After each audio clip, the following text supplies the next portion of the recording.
Hola a todos, aquí os traigo la tercera lección, los determinantes artículos y posesivos y también los pronombres posesivos. Lección 3. Determinante artigo y posesivo, pronombres posesivos. Empecemos por los determinantes artigos. En gallego todavía se utiliza lo de artículo indefinido, así que os artigos definidos son o libro, a palabra, os libros, as palabras. E os artigos indefinidos un libro, unha palabra, uns libros, unhas palabras. Y ahora hablaremos de los determinantes posesivos, que están estrechamente relacionados con los artículos. El posesivo tiene tanto género masculino como femenino. Como es de suponer, se pondrá en masculino si la siguiente palabra es masculina, o femenino si es femenino. Meu, miña, teu, tua, seu, súa.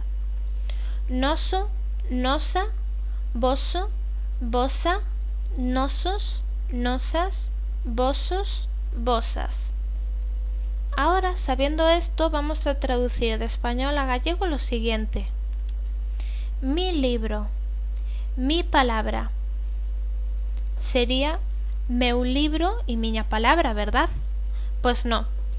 Pero no van desencaminados. El uso de los posesivos en gallego va acompañado de un artículo definido. Por tanto, o meu libro, a miña palabra. Hay excepciones a la hora de poner el artículo, pero hablaremos de ello en otro vídeo. Y finalmente, los pronombres posesivos. Meu, miña, teu, tua, seu, súa, noso, nosa, voso, vosa. Como pueden ver, coinciden exactamente con los determinantes posesivos.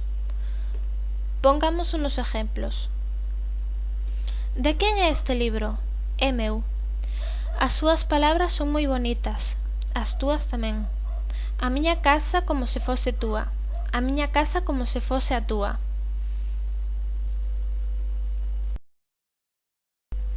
Resumiendo, el posesivo siempre va acompañado de un artículo. Y los pronombres posesivos y los determinantes posesivos son exactamente iguales en la traducción de español al gallego. Y aquí termina esta lección. No veo necesario explicar más. Al ser lenguas romances se pilla el vuelo. Y en parte los vídeos cortos son más ligeros que los largos y más fáciles de tragar. ¡Ata logo!